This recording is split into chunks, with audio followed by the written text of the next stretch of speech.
Yes, Hashem, today's daf is Masechta Metzia Daf Mem, and we're going to start from Daf Lamites Amid Beis. We started by the 9 lines from the top. Okay, so let's just make it big. Okay, the Gemara tells us a story. We learned yesterday two important points, and that is, I'm going to bring it up. Number one is Ein Moiridin Kotel Lenichse Shavi. If a guy was taken as a hostage, we learned yesterday. Hi, Louis. We just started. We learned yesterday that if a guy was taken as a hostage, you can't get like a young kid to take over his property because he's gonna destroy it. Obviously, you need somebody to take over his property while he's in captivity, but you don't bring a katan to take over his property. Then there's another thing is like karev linichse katan. If a small kid who had property went into captivity, or let's say he can't take care of the property, so don't hire a relative to take, let's say his older brother, to take care of the property, because we learned yesterday that once you let the relative in, the relative is going to take over the property and claim that he bought it or something like that. So he's going to take advantage of the young kid. So now the Gemara tells us a story. Ahu Safta. There was this old lady, to have a tlas benata. You have to hold cup over here. There was this old lady that had 3 daughters. Okay, one lady with 3 daughters. Ishtaba Ihi, was taken into as a hostage. V'chad brate, one daughter. So the mother and one daughter was taken as a hostage. We don't know if they're dead. Idich tarte benasa, the other 2 daughters, remaining daughters. Okay, one of them is alive, but the other one, shchi v'chada, one died. Minai ushvaka yunuka, and left over a child. Wow, she left over a child, like an anicle. So Amar Abaya, now there's property. Heichen Evid, now there's property that's not being cared for. So Amar Abaya, so what should we do? Heichen Evid, what should we do? Like let's put all the property into the hands of one daughter, right? Let her, the remaining daughter that's alive, that's a free person, let her take care of the properties. The answer is Dilma Shchiva Safta, but maybe the grandmother died, and therefore, what's the story? That means that kid, her nephew, geht novin. Man hat jetzt ungeheben. Yeah. The ein maridin karav lenichse katan. If it belongs to the katan, if he inherited some of the property, then you can't let her aunt, his aunt, take over the property, because there's a rule that you don't bring a karav into the nichse katan, into the possessions of somebody who's a katan. So then the Rabbi says, let's put all the possessions in the child's hands. Maybe the grandmother did not die, and therefore, who's taking care of all these properties? This young kid. We can't have a katan take over the property of somebody who's hostage. So Amar Abayis, what do we do over here? Half the properties we give to the remaining sister. Why? Because no matter what, if the grandmother and the other daughter died, so she would get the Yerusha. It's hers. The remaining surviving sister would get half the properties. And if they didn't die, well, she as a relative could take over the properties while they're in captivity, because they're not katanim. The idich palga, the other half that could belong to the katan, Bezdin appoints an outsider, independent overseer, and he takes care of the properties on behalf of the child. Rava says you don't have to give anything to the sister. Since Bezdin is already hiring someone, an outsider, to take care of half the properties, let Bezdin hire somebody to take care of the other half of the properties, the entire properties. The soif at the end of the story was Shamiya the Shchiva Safta. We heard that the old lady died in captivity. We're not sure about the daughter in captivity. Amar Abaya, so Abaya said like this: Tilta Yavinu Lalachachta. Third, we give to the daughter, because once the Safta died, the remaining surviving daughter that we know is alive, she automatically inherits a third. The Tilta Yavinu Linuk, and a third you give to the child, because he inherits his mother that died, who is one of the sisters.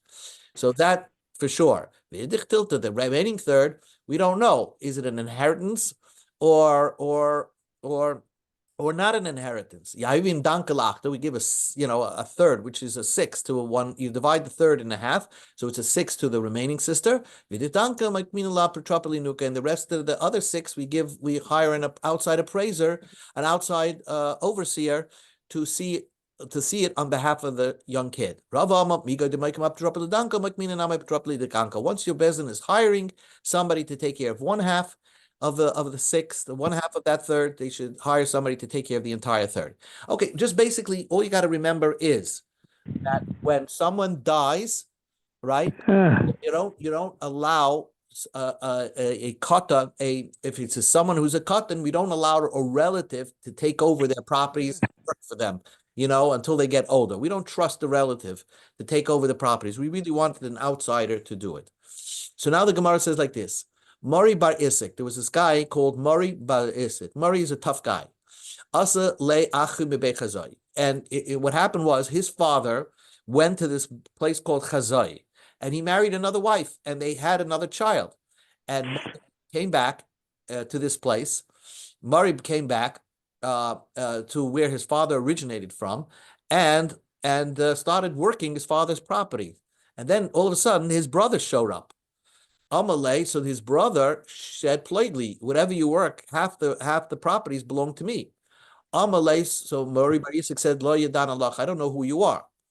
Also, the Kamid Rav Chizda, so they came to Rav Chizda, Amalei, so Rav Chizda said that Mori doesn't recognize you. It's possible that he doesn't recognize you as his brother. Shapik Kamalach. Shnema Vayak Yosef Echa Vehem Lo Hikiruhu. Yosef recognizes his brothers, but the brothers did not recognize him. Because Malamich Yotze B'Lei Chasim Zakin. Yosef did not have a beard when he left, when he was sold into captivity. Uba B'Chasim Zakin. When they came to see him, they saw him with a beard, so they didn't recognize him. So same thing over here. When Mori Bar Isik left, he didn't know that this is his brother. He remembered a kid that may have been his brother, but he wasn't sure. And now this guy shows up and says with a beard and everything like that as an adult, and he says, "I'm your brother. I'm your lost brother." Amalei, so Rav Chizda said to the guy, Zil Aisi Sadi da Achuvat. You have to prove that you're his brother. You have to prove that you're Mori Bar Isik's brother. Amalei, so the guy said, Isli Sadi. The brother said, I do have witnesses that I am Mori's brother. But I'm afraid of Mori Bar Isik. The Gavra Limehi, he's a very strong person, and he's going to intimidate my witnesses. So I can't bring those witnesses. Amalei Lididei. So Rav Chizda said to Mori Bar Isik, Zil Ant, you go. And I see li sad de lav achuhu. Prove me prove me the opposite. That this guy is not your brother. You have to show me just the opposite. That this person that showed up is not your brother. Amalei. So the person said, Dina hachi, is that true? Hamaitzi mechavera alav. He's coming to collect the properties that I own, and he's claiming that he's my brother, and I have to prove that he's not my brother. Amalei. So Rav Chizda said, hachi dainilach ulchol ilimi dechabrach. This is my psak. And people who are intimidating people like yourself, that is the psak. You have to now go prove that this person that's claiming to be your brother is really not your brother. Amalei, so Mari said, Saif, Asi Sadi v'lei Masadi. I can bring witnesses, but they're not going to say witnesses on my behalf. Maybe they're going to be intimidated by me and not going to open their mouth. Amalei Tarte Lei Avdi. They're not going to say a lie. They just won't say anything. So you can bring the brother. Anyway, at the end of the story, the PS of the story was that the guy was indeed Mori's brother. So now everything that Mori worked on the properties, which was his father's properties, really belonged to his long-lost brother that he was trying to, disown. Amalei. So the brother said to Mori, I want a half of everything, from the vineyards, from the garden, from the fruit trees. Everything is half, even though you invested a lot of money over here, but that's too bad. I'm your brother, and I get half. And this is what he said in front of Rav Chizda. Amalei, so the person said, Shapi Kamalach. The person said, that's very good. Murray is saying very good. The Tanan, we learned that not Murray is saying that, the brother is saying very good. The Tanan, If a person left over older children, he died, and he left over older children and younger children. And the older children invested into the properties and increased its value. So then when the younger children grow up, when they sell all the properties, it's split 50-50. Even though the young kids, did not invest in the property.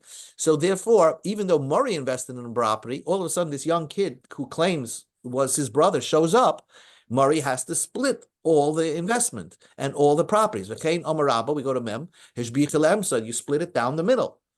Amalei Abaya, so Abaya said, Mi Dami. You can't compare it. Hasam, Gedoylin Gabi Ketanem, when a man died, left over older children and young kids. So when the older children started to take over the properties and invest into the properties, they know that they have younger brothers coming up. And therefore, Yodi v'Komachli, when they know that they invested in the properties, they know they're investing not only to enhance themselves, they're giving pride to the younger brothers. So that's how it worked. Hacha, over here, when Murray invested into the properties, he didn't know that he had a younger brother. He thought that he didn't have a younger brother. Miyada de Leichel. Did he know that he was going to be Michael? So therefore, it shouldn't be that way. The guy should not split the properties. Igalgal, Igalgal Milsa Matal Kamid Rabami, the whole Din Torah came in front of Rabami, so they rolled it from Rav Chizda to Rabami. Amalahu, he said like this: Gedolim Mizu Amri Shamalem Ka'aris Hashidei Lo Yahavinale. In other words, what you are trying to say, Rabami was trying to say is okay. You don't want to give him half, but at least whatever whatever we should praise Murray as a sharecropper, that he should get at least some part of the profits. Not that he totally gives his brother a free ride. We learned before that if somebody took over the properties of somebody who was held hostage, and we heard that he died, and then finally he comes back. It was a false rumor. So then he doesn't lose everything. Basically, he gets a share of the profits. So in other words, Murray should get the share of the profits that he invested on these properties, even though he's going to be forced to give some of it up to his newfound brother. So the Gemara says, Adru Rav Chizda. So they rolled it back to Rav Chizda. What's his opinion on the matter? Amalahu, he said, be dummy. It's not true. Murray gets nothing. Why? Awesome. In a normal case, we allow, when a person is taken into captivity, we allow somebody, he goes to Bezdin and say, listen, this guy, my relative went into captivity. He's a hostage. He might have died. Can I take over the properties? So Bezdin says, yes, you can.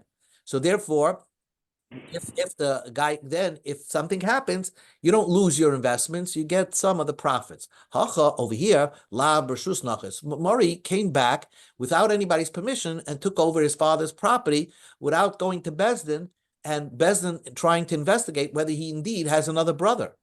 Void, another further matter, when Murray took over those properties, this younger brother that just showed up, Kotmanu, he was a young kid at that time, many years ago.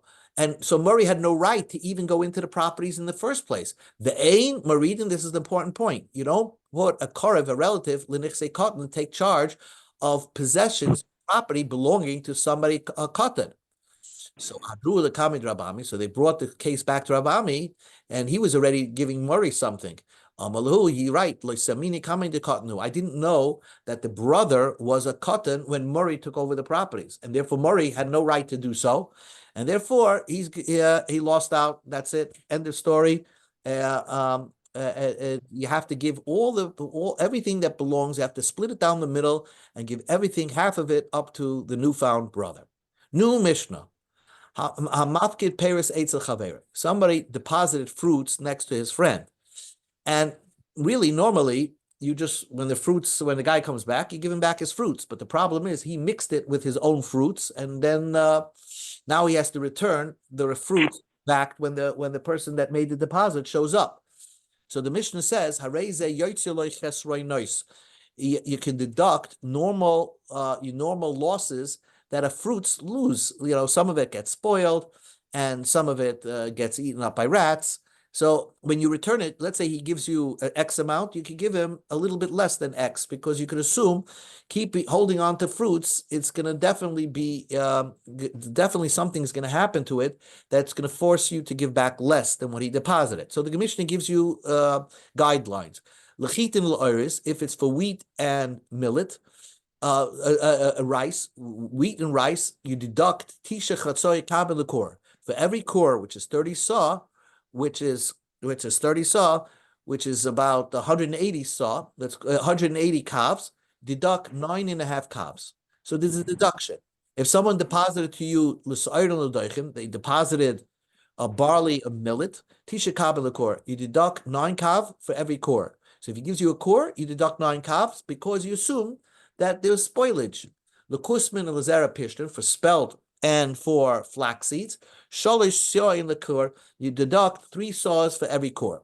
Hakol if midav, hakol if hazmam. Depends how many cores you had. So if you have more cores, you deduct more. For every core, that's the ratio. And it depends how long. We're seasonal. We're talking about for every year. So basically what the Mishnah says, if someone gives you a core of wheat, a core is a big amount of wheat, and he keeps it by you for a whole year, so when you return it back to him, you don't give him back a core. You give him a core minus 9.5 kav, because there's definitely going to be losses over there. And let's say you give 2 cores or 3 cores, then for every core, you're going to deduct 9.5 kavs. Amar Rabbi Yochanan ben Nuri, so Rabbi Yochanan ben Nuri said, okay, but v'chima ichbes lehen la'achbarim. What do rats care how many cores you have? They eat a finite amount. So even if you have more than 1 core, a bunch of cores, so then you should deduct less.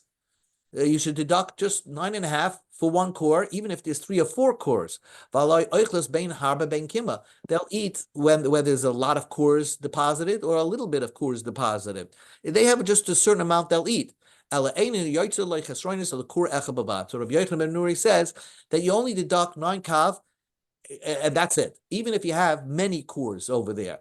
But the Chachamim held that no, once rats know that there's more cores there, they'll invite their friends to come eat. So the Chachamim says that if there happens to be more cores, you'll deduct more. Rabbi Yehuda says, "Im hoisa mida meruba ein If there's if the guy deposited, let's say 10 cores by you, you don't deduct anything, because with 10 cores, there's also the wheat blows up. It expands. So whatever was lost was expanded through the moisture. We'll see more about that in the Gemara. So the Gemara says like this: Oyres tuva chaser. When you deposit, I guess try this at home. When you deposit rice and leave it around for a year, it's going to lose a lot more than what the Mishnah says. We're talking about peeled rice. Peeled rice, it doesn't lose as much as unpeeled rice.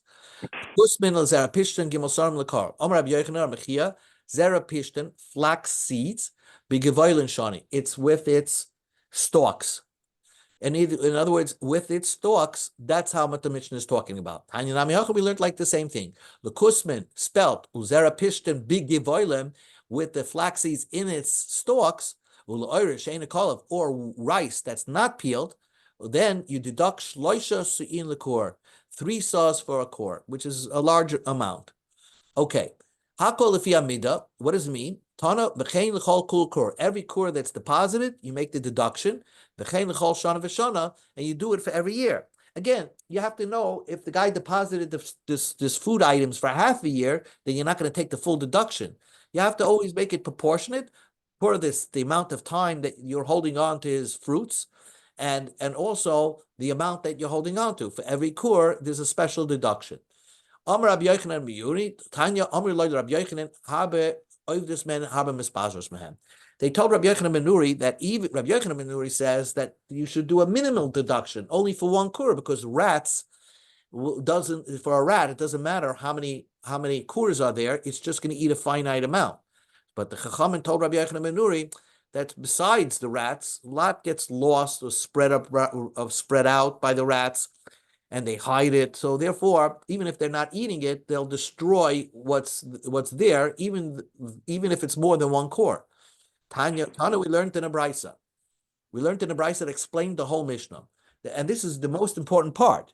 When do we say that you make this deduction is if you don't have the exact item that he gave you. He gave you fruits, and you're supposed to give him back his box of fruits. But the problem is you mixed it with your own fruits.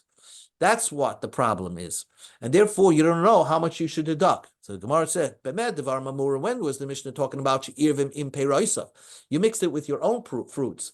If you just put the fruits that was deposited by you in one place, right? When the guy comes back, you say to him, you don't do any deductions. You just, here's your fruits. I don't know what's left in there. Says the Gemara, what's the difference if you mixed it with his peiros? You could just see how much you took, and what's his peiros and what's yours, and therefore you could proportionally figure out how much his losses are. And the Gemara, you're using them. So the Gemara says, let's say kama mistapik. Let's see how much you used and how much you didn't use. The answer is the Gemara, the liyadi kama istapik. You didn't know how much you used. So basically, our Mishnah is discussing where a guy gave you fruits, and instead of putting it in the corner, you mixed it in with your own fruits, and then you started using it. So you don't know how much you know he deposited a core of fruits by you. You're supposed to return makor of fruits of you. On this, the Mishnah gives you guidelines how much you need to return back. You'd make a deduction and then you can return it back. Rabbi Yehuda Oima im Hoisa kama mida meruba Amar Rabba Babachon Amar Rabbi Yochanan Asura Kurim Tanya Nama Hachi kama mida meruba Asura Kurim. So Rabbi Yehuda has this new shita that if the guy gave you such a vast amount of fruits to watch, such as like he gave you 10 kurin, so then there's no deductions anymore. No deductions. So the Gemara says, Tani Kamid Rab Nachman. We learned by Rab Nachman. That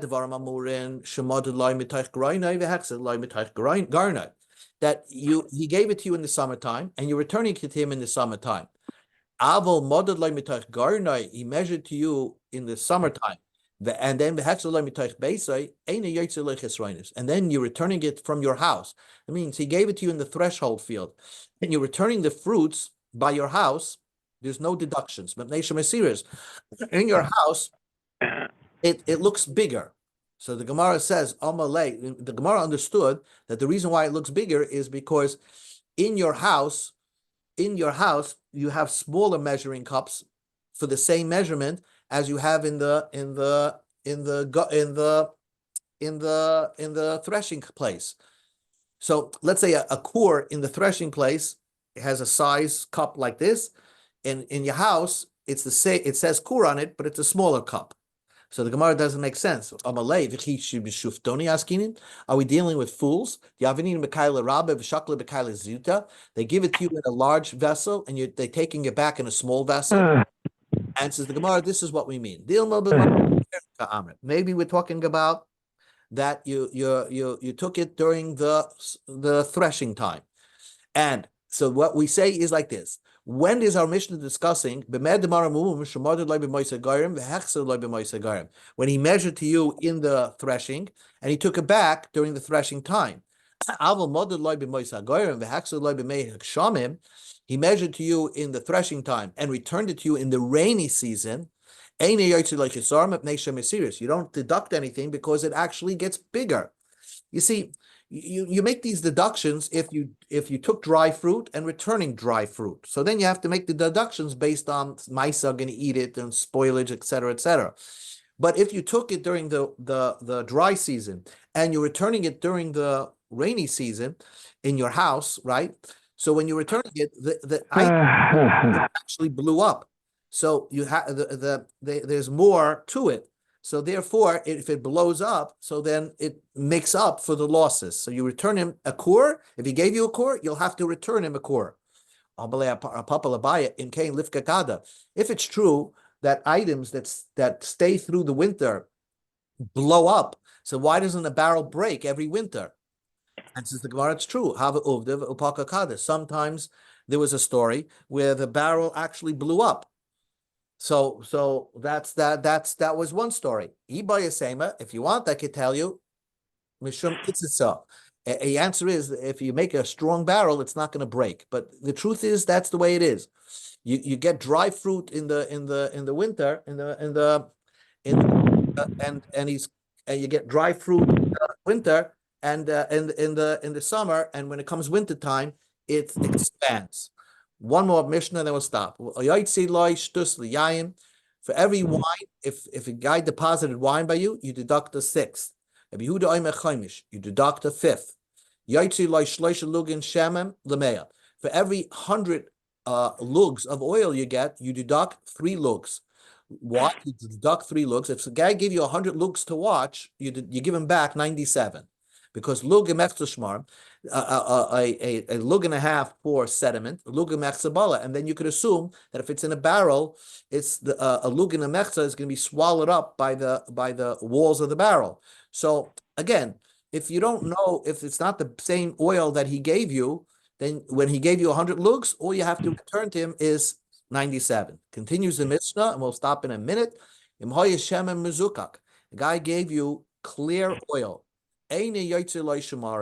You don't take off sediment, because there is no sediment. If he gave you clear oil to watch, you don't deduct sediment. If he gave it to you in old jugs, then you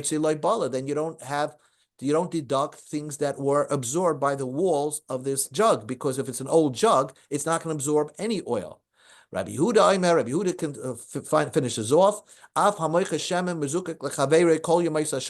Guy sells pure oil. Let's say a guy sells 100 lugs of oil to somebody, and that somebody could come to his store and take pure oil every day.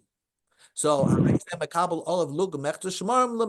other words, you paid for 100, but when you reach 98 and a half, you can't take any more, because when he sold you 100, but it's assumed that that he doesn't have to pay you the whole thing. In other words, some of it is going to be lost in the spillage. Okay, very good. Take care. Thank you. Very good. Thank you. Have a good night. Good evening.